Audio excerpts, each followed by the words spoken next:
dual license, so I can go broke twice as fast as the next guy. And been in the House of Representatives now for 6 years. And with that, that's about it on the introduction. So probably the easiest thing to do is just go to straight to questions. So, Don, I have one for you. What are your plans, if elected, for the next session, for the next term? You mean legislatively? Yes. Okay. So when you go into your last term, it's pretty much you're in a position of cleanup, right? All the bills that you filed over the years that didn't quite make it for whatever reason. So one of the big ones that I have that's been kind of been kicked around for a while is my catalytic converter bill. And what it does is it makes it harder to steal a catalytic converter, because the only reason they're stealing them is because somebody's buying them, right? And so seems to me that put a little bit of more onerous on the people who are buying them will reduce the demand for the stealing them part.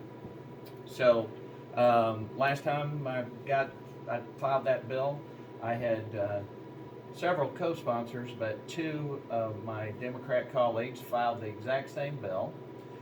We were able to add a couple of amendments on the floor to it that dealt with some other issues related not to catalytic converters but to commercial things.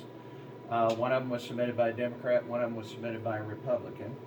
We got 143 votes that time, which there's only 163 members in the House of Representatives, and 9 of them were missing that day. The prior term, we got 153 votes in the House of Representatives, and we just got a little problem getting it through a Senate committee.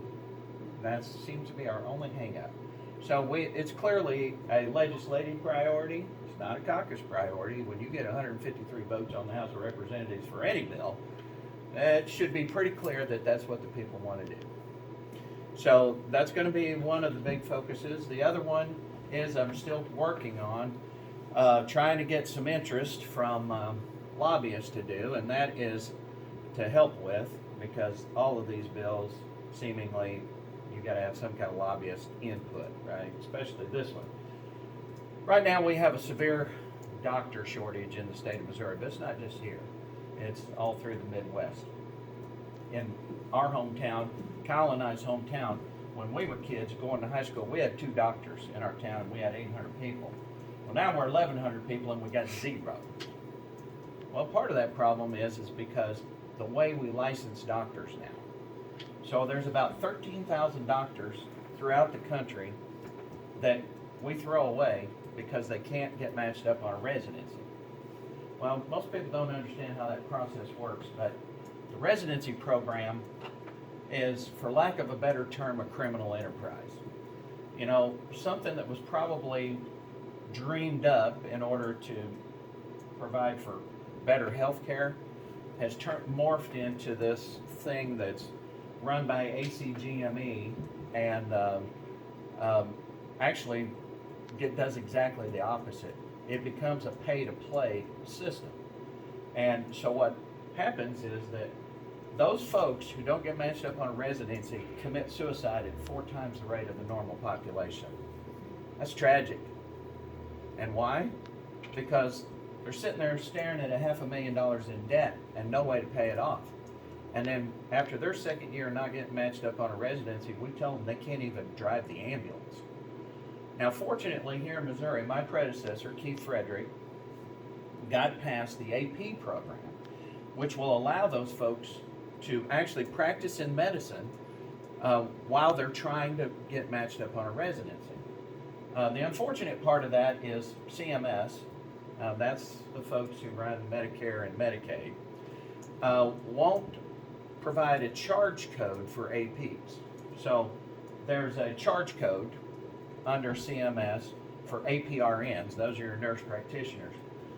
But here we have these folks who have 3 times the clinical experience of any APRN, have passed all 3 of the exams required to be a doctor, and the only thing standing in their way of being a doctor is a residency program of some kind or another.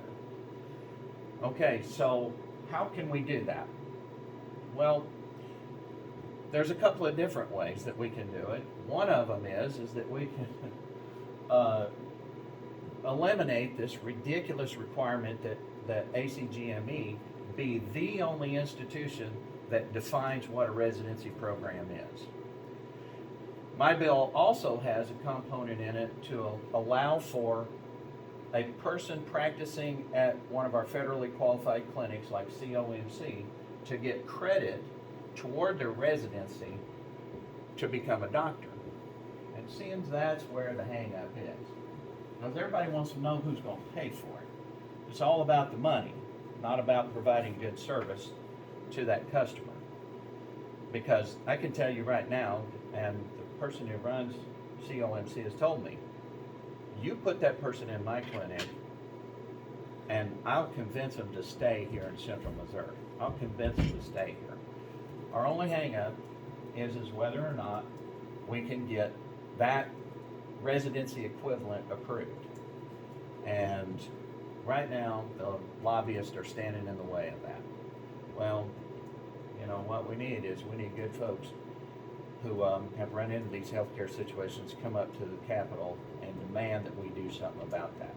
Back in the good old days, it used to be if you didn't get matched up on a residency, then you could go through the osteopath side of things. And so there's been generally two paths to become a doctor. One of them is to go through a medical college of some kind or another, or an osteopath school, which is still a medical college.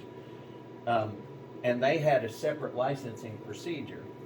Well, that went away, I think about 8 years ago, when the osteopaths merged with ACGME. And so now they have a strict monopoly on it. Now keep in mind, ACGME is not a government organization. It's a standards organization. The only thing they do is they write the test and they provide the testing for doctors. But they also approve residency programs for each hospital. So if Mizzou, which is a medical teaching college, if they wanted to add one residency program to their a number of residencies, it would take them 2 years to get that approved through ACGME. Well, that's ridiculous, right? That our teaching college, our medical teaching college, has to go through that regimen in order to add one residency program. So that's the other thing that I'm bound and determined to try to get done. And there's some other stuff that's minor in scope, but as mainly, you know, it is stuff that affects Missourians every day. The things that I do every day is try to get a handle on our regulatory environment. Right now, our small communities are suffering under a huge load of sometimes ridiculous but always onerous regulation.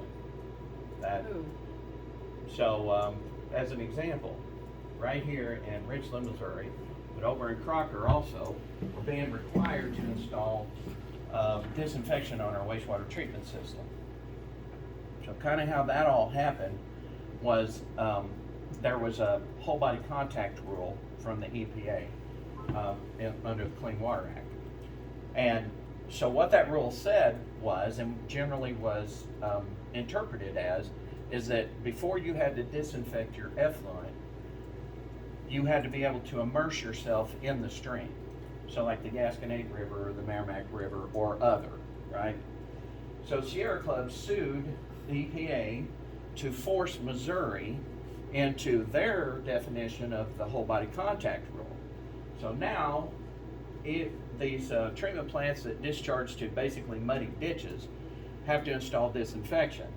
Well, 4 years ago when we first, or about 6 years ago now, when that was first proposed in Crocker, it would have cost $500,000. Bad enough. That was would have took the sewer rate for an average customer in Crocker from $38 a month to $68 a month. Okay? Well, so what? It's good for the environment, right? Okay. Let's think about that one for a minute. Crocker has about a discharge of about 50,000 gallons a day on the average. Their treatment plant is designed for 125,000 gallons per day. Okay? So they also have a peak load of about 1.2 million gallons per day when it rains. So, this same EPA has a rule that says you can exceed your discharge limit twice a month without getting a notice of violation. We call that an NOV. Without getting an NOV. All right? Sounds reasonable. Nothing wrong with that. So, you're only required to disinfect from April to the end of September. So when are you usually going to get your stormwater overflows? Well, probably in the spring and in the fall, right? So, in other words, I can exceed my discharge limit 2 times a month throughout the entire time that I'm having to disinfect. Okay? So, did we do anything for the environment with this $500,000 disinfection system? Oh, by the way, the last time I heard, the estimate now for the exact same disinfection system is $1.5 million. Now, what do you think that's going to do to the sewer rate? Now, keep in mind, in Crocker, for sure, we're discharging to a muddy ditch. Kyle and I have both been down there on that little creek. The effluent disappears within 100 foot of the discharge point, and there is no way to get to the creek, even if you wanted to play in it. It is strictly a muddy ditch. I'm an engineer, and I've designed 4 systems for folks in exactly that condition. They're discharging to a muddy ditch that no one accesses for any reason, and their effluent all disappears fairly quickly from the discharge point.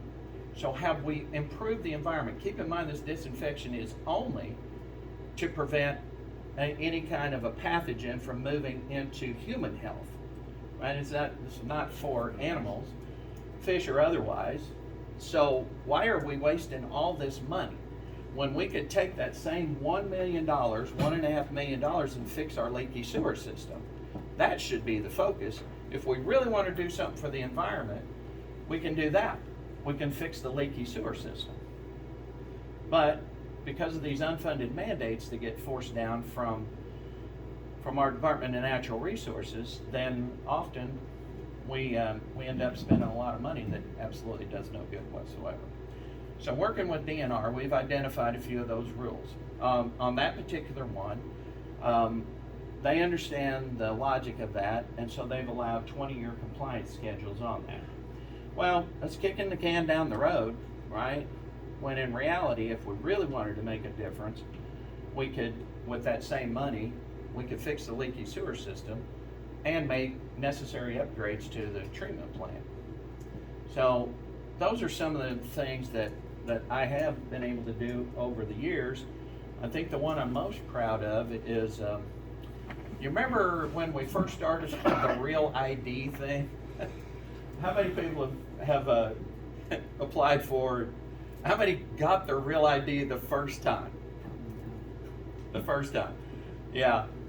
So especially if you are a divorced woman, oh my goodness, that is quite the rigorous process. I had to get divorce papers and marriage license from a different state.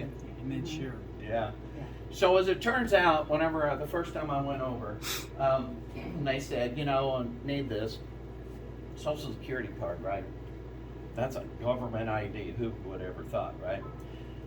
And I had my original Social Security card, unlaminated, right? So I had them. I throwed that bad boy down there, and they said, okay, now proof of residency.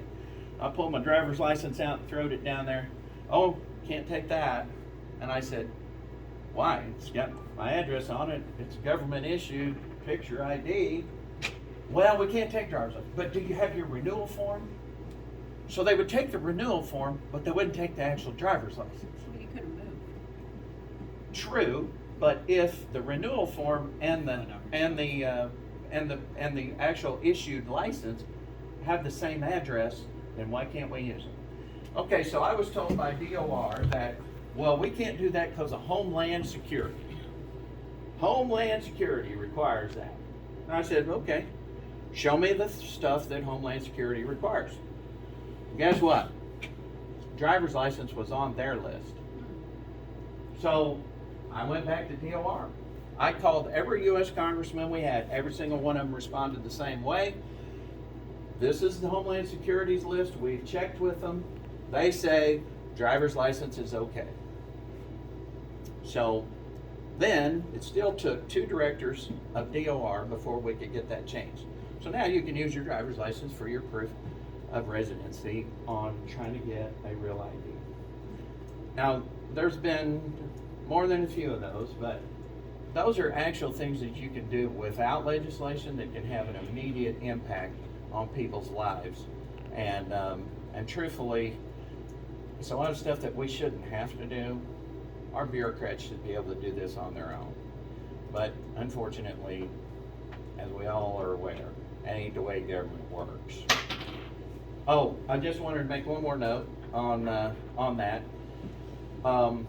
Right now, we're working with CMS through Missouri Health Net and our U.S. Congressman from the 8th District, Jason Smith, to try to get CMS to come up with a code for our APs so that we can actually put them to work in our local clinics. So, thank you for that Thank you. opportunity. Does anybody have any other questions for him real quick? No. Well, thank All you, right. Dawn, for coming Thank out you. and seeing Thank us. you very much. I appreciate you coming out. You don't know how important this is. Thank you for coming out.